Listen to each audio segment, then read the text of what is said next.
شاهکاری‌های ادبیات جهان، بهترین نمونه‌های نظم و نثر جهان.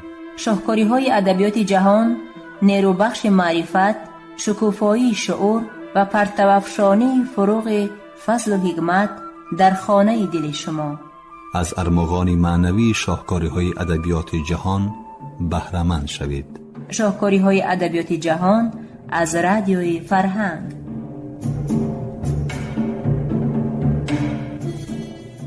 شنوندگان عزیز، گفتارمون را از سلسله خوانشی بدیعی از روی اثر نویسنده داغستانی رسول غمزاتوف داغستانی من در قرائت عبدالجلیل امان بشنوید. گفتاری چهارم. داغستانی من همیشه در قفا می ایستاد. نوبت خود را انتظار بود. پنوکی پا ایستاده قد می یازانید و به او نیز آدمان قد بلندی شانه پهنی در پیش ایستاده خلل می رسانیدند. اکنون او تمام جهان را گویا از تریزچه حصار قدیمه دید و به این جهان با عرف و عادت، اخلاق و رفتار، سرود و گفتار به آبروی و اعتبار خود آمیزش یافت. شاعران گوناگون در زمانهای گوناگون تشبیه‌های گوناگون می جستند تا که تصورات خود را درباره داغستان تجسم کنند. شاعری حزین محمود در خصوص خلقهای داغستان گفته است که آنها همچون دریاچه های کوهی اند، همیشه یک شدن میخواهند اما نمیتوانند و هر کدام برای خود جاری است. محمود باز فرموده است که این خلقها گلهای دره نیهان را به یاد میآورند که سوی یکدیگر میل دارند و ولی هماغوش شده نمیتوانند. مگر حالا خلقهای داغستان به یک دریای کوهی به یک گلدسته تبدیل نیافتند؟ بطیرای گفته است چنان که کمبغل پوستین کهنه خود را به کنج تاریک خانه میپرتاید، داغستان را هم طبیعت در بغل کوه‌ها لنده کرده پرتافته است. پدرم تاریخ داغستان را خوانده آن را به شاه جام تشبیه داد که میخواره ها هنگام بزم از دست به دست میدهند. من تو را به چی تشبیه میدهم داغستانم؟ چی سخنی شایسته یابم تا با آن اندیشه های خود را در باب تقدیری تو تاریخی تو افاده نمایم؟ شاید بعدتر سخنهای بهتر ارزنده تری بیابم، ولی امروز چنین میگویم: رفزنی خورده است که به سوی اقیانوسی بزرگی جهان کشاده شده است، یا که باز مختصرتر رفزنی خورده به سوی اقیانوسی بزرگ. اینک رفیقان وزیر نام دوم کتابی که من آن را نوشتنیم. من میفهمم مملکت‌های دیگری که همسایه داغستان من نیز در حق خود چنین گفتن میتوانستند. خیر بگذار داغستانی من هم نام‌ها داشته باشد. اینک داغستانی من کلاه است و ستاره کلاه، رفزنه خورده به سوی اقیانوسی بزرگ. من مثل شخصی که به نواختن موسیقی آماده می شود تار تنبور خود را جور نمودم.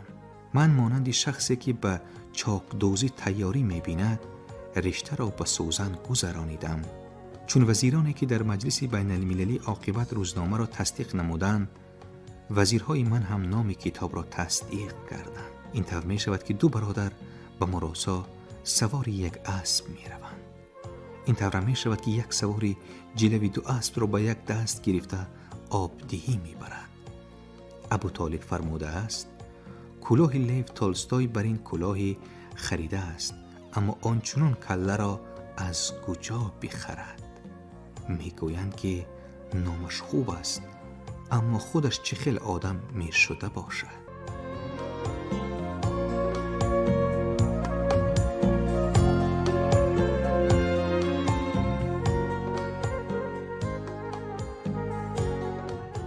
در باب شکل و طرز انشای این کتاب: خنجر بر کار ناید زنگ بنده در غلاف، مرد اگر پرخواب باشد خام فربه می شود.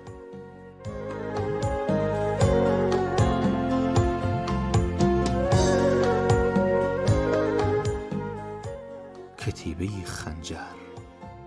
رشته در سوزن کشیدم جامه را دوزم چیسان، تار را من جور کردم چون برایت سفتی آن. به سمند بیقرار و وفادارم نعل خوب زناندم. خودم هر پای آن را برداشته دیدم که آیا نعلش مستحکم است یا نه. سمندم را زین کردم، پشتنگش را کشیده دیدم. انگشت به زور می غنجید. سمندم خوب است، زینش هم مستحکم. موی سفیدی که به پدرم مانندی دارد لجام را به دستم داد. دخترچه شوخ چشم تازیانه را به من دراز کرد. دختری همسایه آب را بهانه کرده کوزه‌ای پر آب در دست از خانه از رو بر رویم برآمد.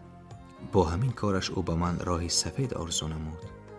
لجامی سمن به دستم از پهلوی هر ساکن اول که می گذشتم می گفت راهی سفید به هر چی.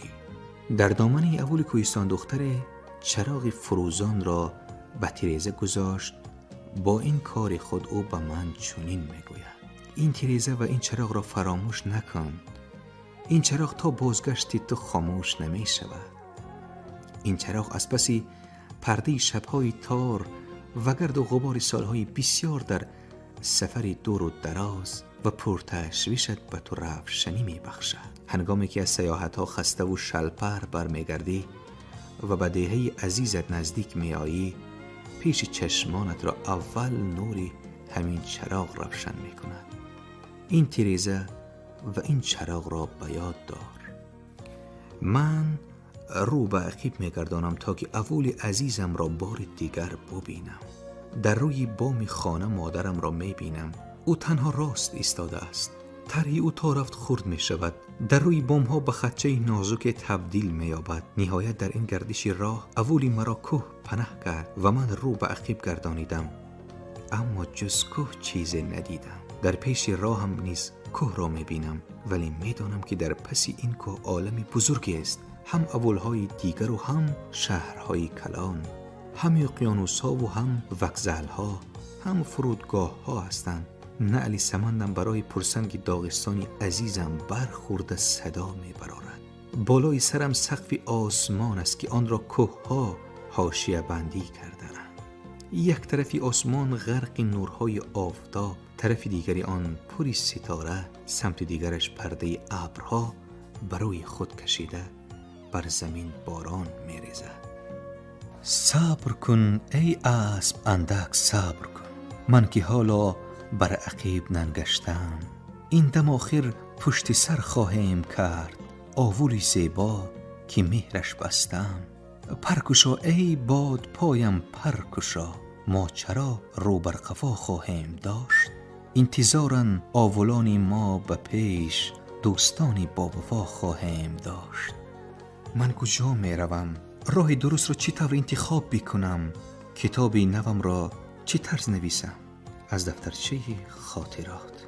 حاضر جوانان داغستان لباس ملی خودمان را نمی پوشند.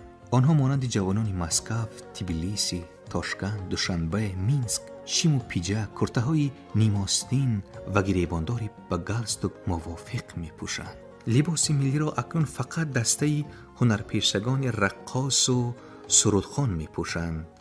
آدمی لباس قدیم پوش را در تویها دوچار کردن ممکن.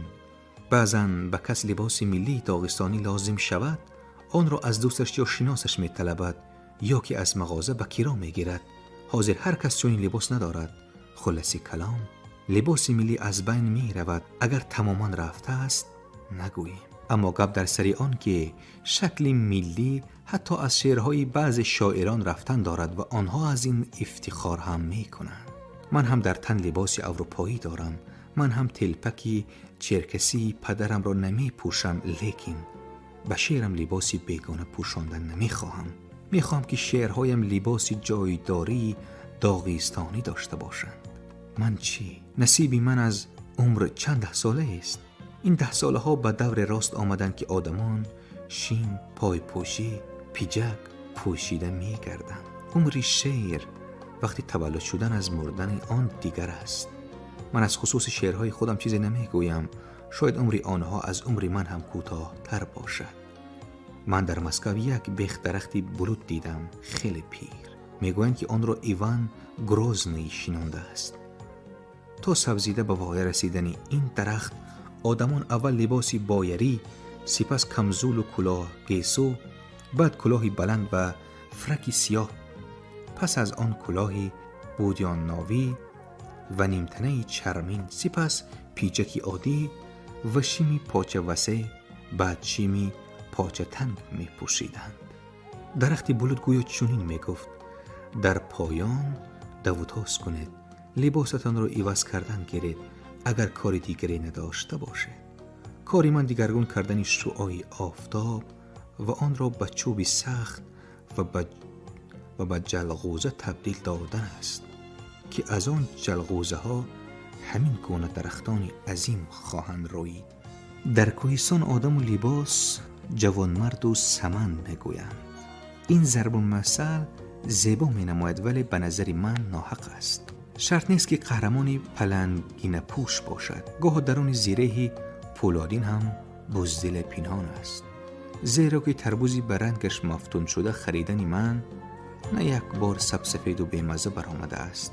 زیرا که یک جوانی اون سکولی بار محبوبه خود را به چکمن پیچانیده گرفته می گریزد.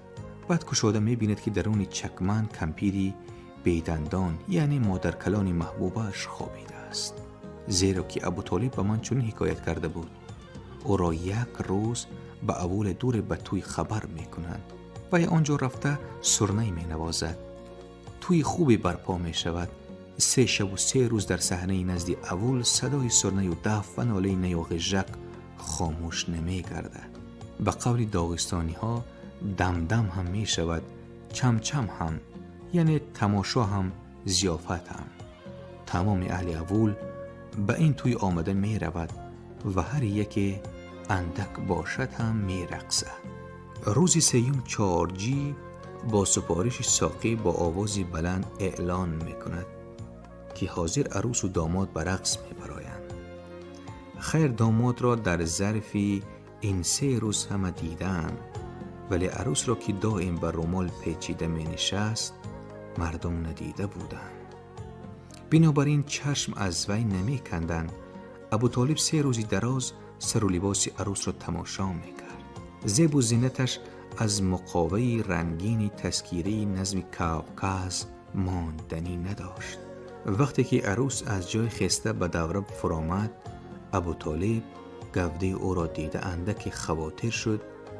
وزن عروس را با وزن اپوس قرقیزی منس که نشریات ادبیات بدیعی برآورده است برابر کردن ممکن بود. اینک عروس پرده از روی گرفت. همه چشم و هوش گردیدند. ابوطالب هم عروس رویش را کشاد. آن یک لحظه که مردم 3 روز چشم داشتند در رسید. همه دیدند که یک چشم عروس سوی خنزق و چشم دیگرش طرفی بادلیخ. مابین این چشمان شهلایی از زم قهری بینی درازی نازه به جای گرفته است. ابوطالب از این منظره غمگین شده دیگر سرنه هم نواختن نتوانست. از گلویش خوراکی هم نگذشت. عاقبت توی را ترک گفته رفت. به فکرم ابوطالب این قصه را یک قدر بالا بلندی کرده گفت: با وجود این مقاوی زیبا کتاب سست را اعتبار نمی بخشد. برای آن که به کتابی بهای درستیهی باید نقاب از رویش برداری. زیر سؤال بود که مسئله موقع زنان کوهستان و مناسبت مردان در حق آنها به درجه ضروری به قله بلندترین برداشته شد. آن سالها شوهر حد نداشت که یک دهنی گپی زن را گرداند. برای جنجال عادی روزگار با ریکام جغ زده تنبیه می دادند. گپ نرسد گویان اول به همه کارکنان ریکام یکتایی تنبیه دادند. همان سال هر زمان انجمن زنان کوهستان را دعوت کرده چنان بسیار گپ می زدند که در تمام انجمنهای دیگر اینقدر گپ نشده بود. آن سال در بازار روزهای یکشنبه زنی عظیم جثه پیدا می شد که هر گونه مالهای ممنوع می فروخت. ملیسه به وقت چیز گفتنی نمی توانست. می ترسید که به پای مستقلی و برابر حقوقی زن کوهستان فتور رسد. با وجود این یکشنبه سیوم او سوداگر زن را بی جرأتانه آگاه کرده ماند. یکشنبه پنجم هر چی باد و باد گویان زن را دستگیر کرده به ملیسه خانه بود. تا ملیسه خانه بردن سوداگر زن مردم از 4 طرف سوی ملیسه با انگشت اشاره نموده حیران می شدند که چه خیل جرأت کرده زنی صاحب استقبال و آزاد را دستگیر کرده است. در تلاطم بازار به کسی ذهن ماندن دشوار است. اکنون چشم میلیسه به نوک موزه کلانه که از تک کرت نمودار بود افتاد. آها، آب این جوی از چشمه نیست، گفت میلیسه در دل و چادر از سری سوداگرزن برداشت. دید که در رو برویش یک مردی غولی چشمانش از کاسه خانش برآمده، مویلبش مثل بوته سری شخ ایستاده است. بعضی صنعتکاران هم که برای گذرانیدن مال خود استعداد، صبر و طاقت و عزت نفس ندارند، لباس بیگانه پوشیده با شکل زیبا معنی خراب را پرده پوش کردنی می شوند. ولی شکم خالی باشد، کلاه را یک شاخه مانده گشتن چه سود؟ این چونین خنجری چوبین هر قدر زیبا باشد هم با آن حتی گنجش کشته نمی شود. وی فقط با بریدن رشته های باران کار می آید. این چونین از زناشویی لختک ها فرزند نمی روید. این چونین هنگام ختنه کردن پسر با او پری قو را نشان می دهند. این کار را برای فریب بچه می کنند. برای ختنه پری قو کار نمی آید. پاکوی تیز لازم است.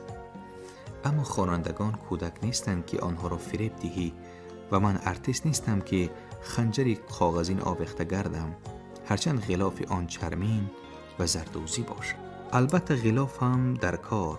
غلاف نباشد خنجر زنگ میبندد، غلاف زیبا باشد باز خوبتر. البته هنگامی که جنگاور از تاخت و تاز مالهای گرانبها می آورد، زوجهش به گردن اسبش روی مال شاهی می بست. البته زبان سست برای افاده فکر تیز مثل آن است که گرگ را بره بدرد. البته اگر راه بد باشد، هر گونه عرابه مستحکم هم افسرده می شود و حتی به جری چپه شده می رود. البته به اسب پالان خر نمی زیبد، به خر زین اسب. اینجا من به شما قصه یک بلخری و اسب لاغری او را حکایت می کنم.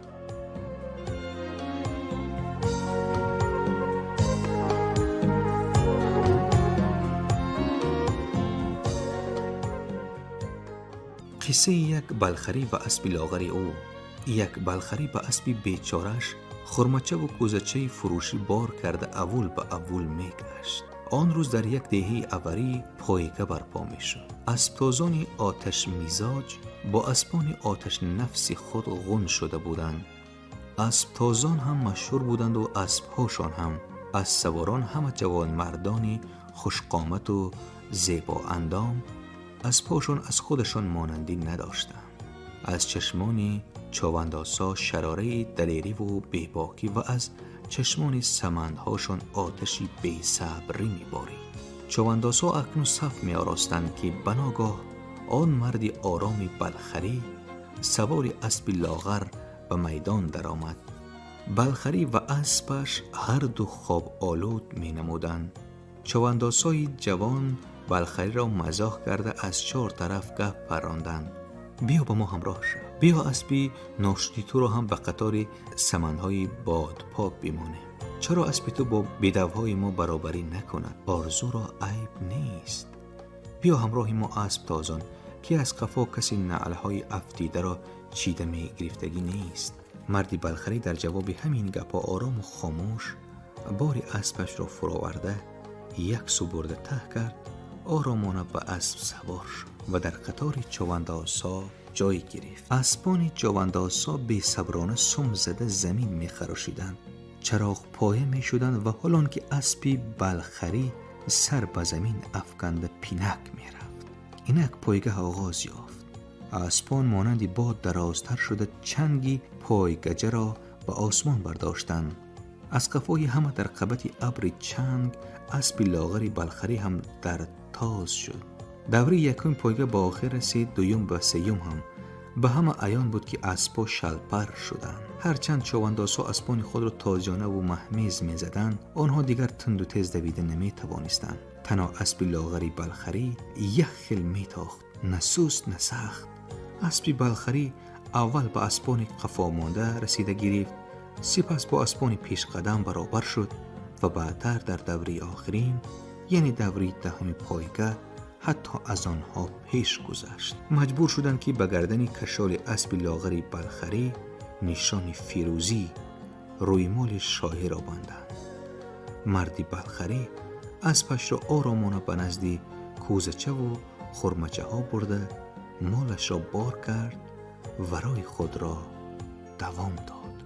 چون واقعه ها از پایگاه دیده در ادبیات بیشتر روی می دهند از دفترچه خاطرات.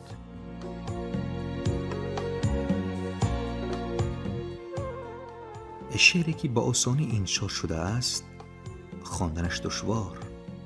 شعری که به مهنت دشوار انشا گردیده است آسان میخوانی. شکل و مضمون هم مانند لباس آدم است.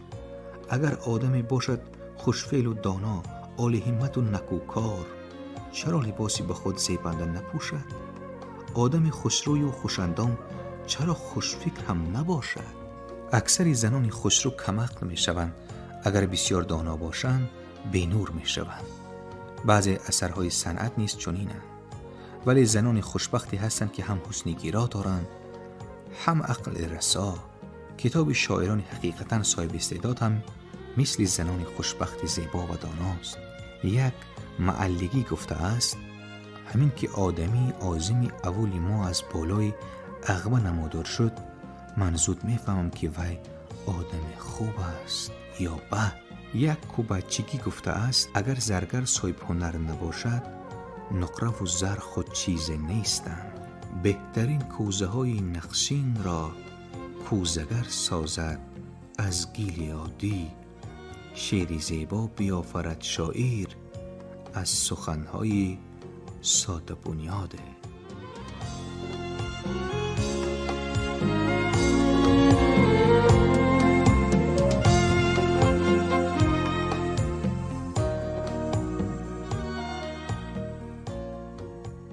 کتیبه کوزه.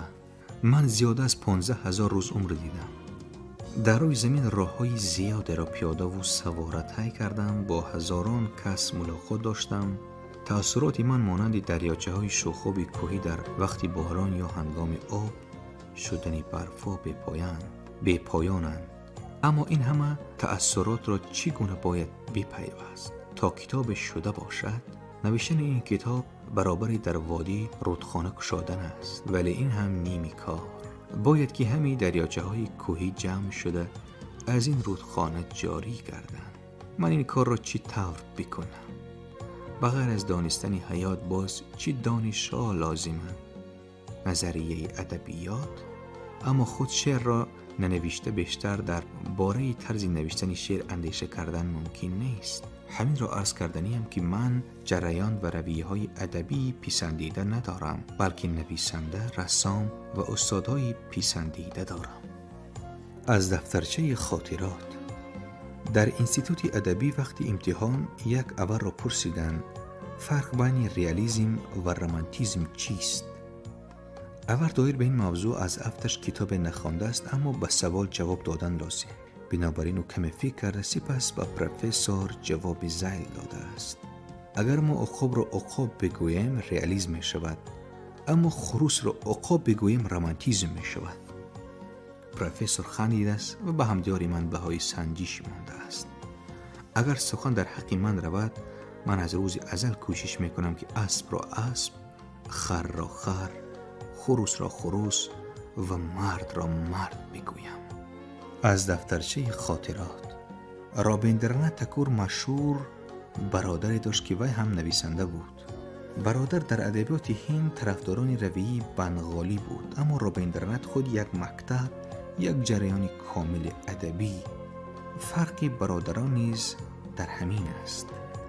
در دل رابیندرانات مرغ آشیان کرده بود که به دیگر مرغان شباهت نداشت. از این مرغ پیش از تاگور در دنیا نشان نبود. او این مرغ را از دل خود برون آورده در باغ صنعت انداخت و همه دیدند که این مرغ الهام رابیندرانات تاگور است. اگر صنعتکار مرغ الهام خود را بال بخشد و وی به سیله مرغان دیگر یخیله همرنگ شود، آن دم او صنعتکار نیست. پس او نه مرغ غیر عادی و عجیب خود را، بلکه گنجشک عادی را بال بخشیده است و آن را در بین سیله گنجشک‌های دیگر کسی فرق کرده نمی‌تواند، زیرا گنجشک هرچند زیباست گنجشک است. کسی باید خود آتشدان داشته باشد تا در آن علف درگیراند. اسب کس از آن خود نمی شود، یک روز نه یک روز به صاحبش برگردانیدن لازم.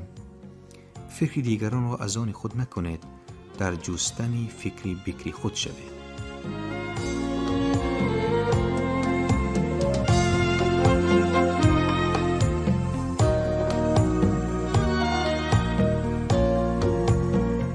شنوندگان عزیز، یادرس می شویم که شما گفتارمان را از سلسله خوانشی بدیعی از روی اثر نویسنده داغستانی رسول غمزتوف داغستانی من در قرائت عبدالجلیل امان شنیدید.